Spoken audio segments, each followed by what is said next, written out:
I held the cream-colored envelope in my hand, my fiancée Sophie watching me carefully. "Are you sure about this?" she asked. I stared at the address I'd written in gold ink. Victoria Chen. The name still made my chest tight even after 4 years.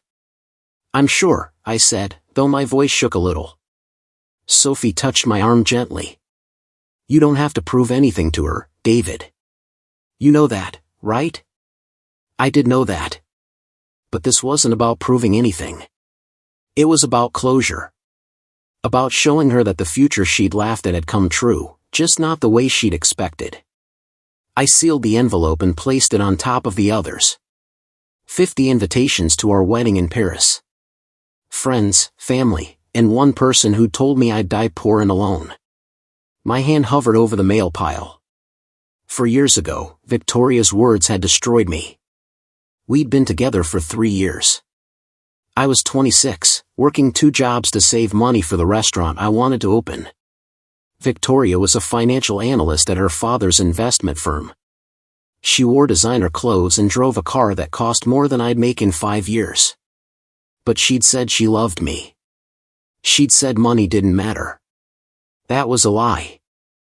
I remember the exact moment everything fell apart. We were at her parents' house for dinner. Her father, Mr. Chen, was talking about investments in properties. I was quiet, like always, feeling out of place in their marble-floored mansion. "So David," Mr. Chen had said, cutting his steak with precision. "Victoria tells me you're planning to open a restaurant. What's your timeline?" I'd swallow hard. 2 years, sir. Maybe 3. I'm saving up for the initial investment in. Saving up? Victoria's mother had laughed. It wasn't a kind laugh. "Dear, restaurant startups need at least $500,000. How much have you saved?" My face had burned. 40,000, ma'am. But I'm working on a business plan that, 40,000. Mr. Chen had put down his fork. "Son, that's not even enough for equipment. This isn't realistic."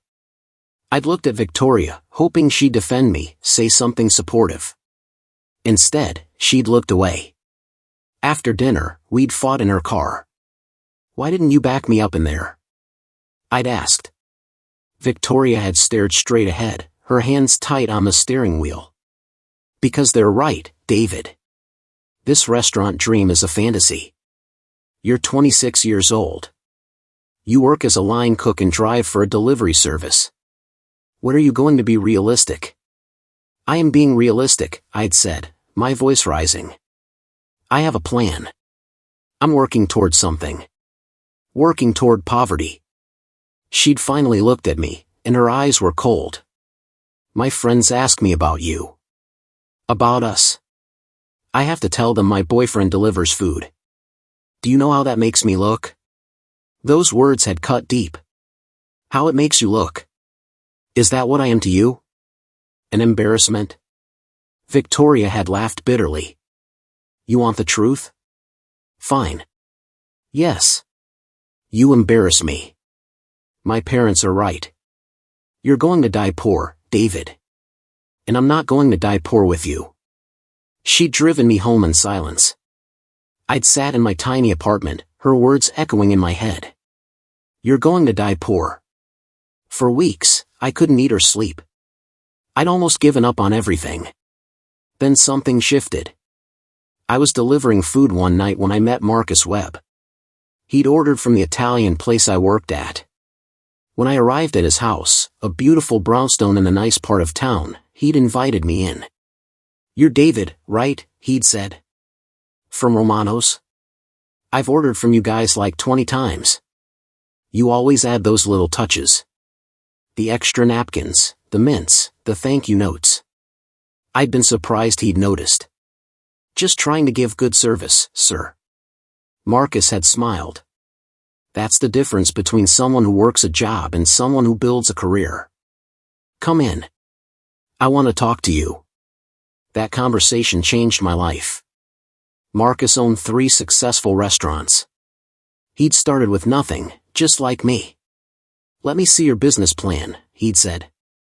I'd pulled out the worn folder I kept in my delivery bag. The one Victoria had called a fantasy. Marcus had read through it carefully, asking questions, making notes.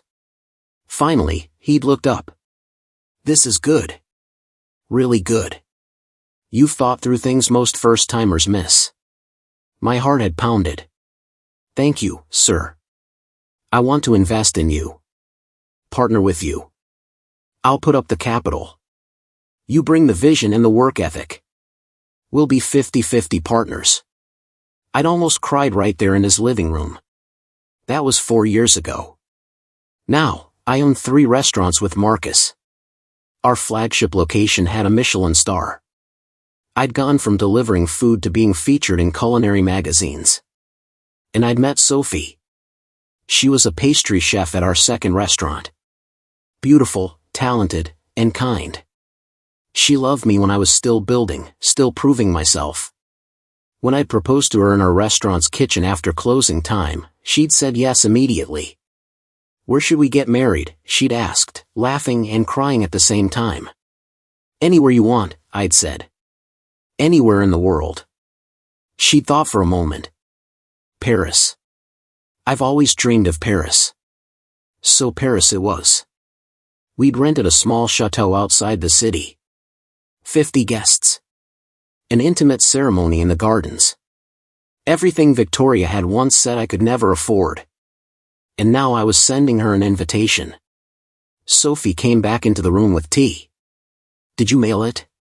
"Not yet." I picked up the envelope again. "Tell me I'm not being petty." Sophie sat beside me. "You're not being petty. You're being human. She hurt you deeply. You want her to know she was wrong. That's okay. What if she doesn't come?" I asked. Sophie smiled. "Then she doesn't come. But at least you'll know you were the bigger person. You invited her to witness your happiness." I nodded and placed the envelope in the outgoing mail pile. Done. 3 weeks later, I got a text from a number I'd deleted years ago but still recognized. "I received your invitation. Are you serious?" My hand shook as I typed back. "Completely serious. Hope you can make it." The 3 dots appeared, disappeared, appeared again. Finally, "I'll be there." I showed Sophie the text. She raised her eyebrows. "Well, this just got interesting." The weeks leading up to the wedding flew by. We finalized details, confirmed vendors, practiced our vows. And I tried not to think about Victoria being there.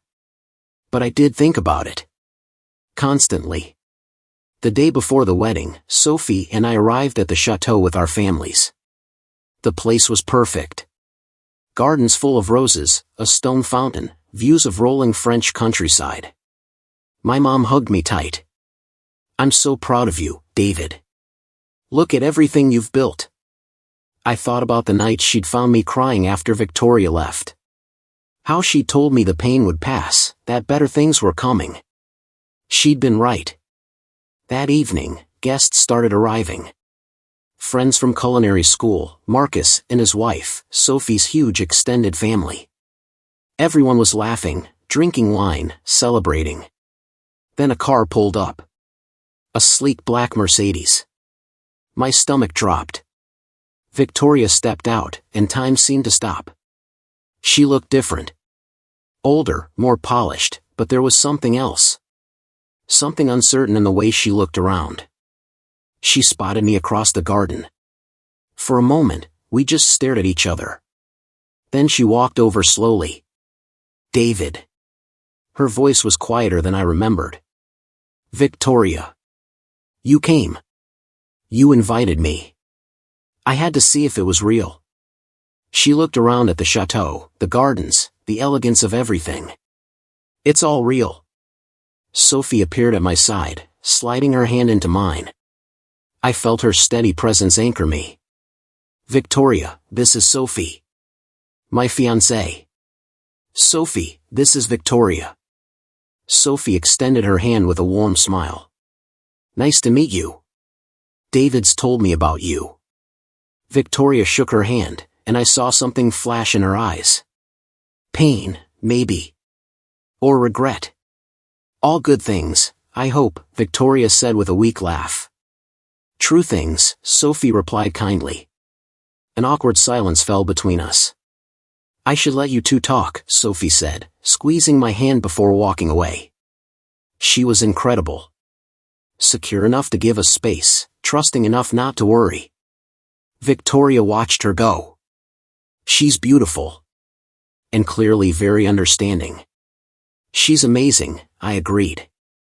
She believed in me when I had even less than when you knew me. Victoria flinched. David, I came here because I owed you an apology. A real one. What I said to you 4 years ago, it was cruel. It was wrong. And I've regretted it every single day since. I'd imagined this moment 1,000 times. In my fantasies, I was cold, dismissive, showed her how little she mattered now. But standing here, seeing the genuine remorse in her eyes, I felt something different. Peace. Thank you for saying that, I said simply. You were right to invite me, Victoria continued. I needed to see this. To see what I walked away from. Not the money or the success, but you. The person who had the vision and determination to make dreams real. She looked down at her hands. After we broke up, I dated men my parents approved of. Rich men. Successful men. I married one of them last year. Divorced him 6 months later. He had everything on paper but nothing in his heart. I didn't know what to say to that. I'm sorry it didn't work out. I'm not. It taught me something important. My father died last year. Heart attack. Sudden. At his funeral, people talked about his money, his properties, his investments. Nobody talked about him being kind or generous or loving. Because he wasn't. Victoria's eyes filled with tears. I became him, David. I measured everything by money. And I lost the one person who actually loved me for me. Victoria, no, let me finish. She wiped her eyes. I'm not here to break up your wedding or declare my feelings or anything like that. I'm here because you deserve to hear the truth. You were right. I was wrong. And I'm genuinely happy for you.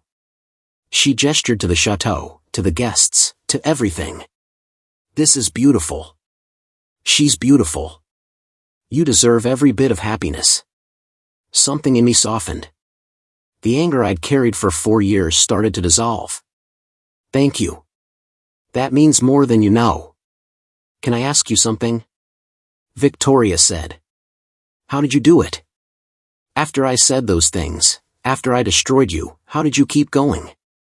I thought about those dark weeks, the pain, the doubt. You want the truth? I kept going because I had to prove you wrong. At first, that's all it was. Anger and spite and determination. But somewhere along the way, it stopped being about you. It became about me, I continued. About proving to myself that I was worth something. That my dreams mattered. That I could build the life I wanted. Victoria nodded slowly. That's the difference between us. You built something. I inherited everything and contributed nothing. The wedding the next day was perfect. Sophie looked like a dream in her dress. We said our vows in the garden as the sun set over the French countryside. Our friends and family cried happy tears. And Victoria sat in the back, witnessing it all. At the reception, she approached us one more time. Thank you for inviting me, she said to both of us. This was one of the most beautiful things I've ever seen. Not just the wedding, but the love. The real love. Sophie hugged her. Thank you for coming. It takes courage. After Victoria left, Sophie turned to me. You okay? I pulled her close and kissed her forehead. I'm perfect. I'm exactly where I'm supposed to be. 4 years ago, Victoria had told me I'd die poor. She'd been wrong about the money. But more importantly, she'd been wrong about what made someone rich. I had love, purpose, dreams realized, and a future full of possibilities. That's the kind of wealth that actually matters. That's the kind of wealth nobody can take away. If this story reminded you that the best revenge is living well, please like, share, and subscribe. Comment about a time you proved a doubter wrong. We all need these reminders.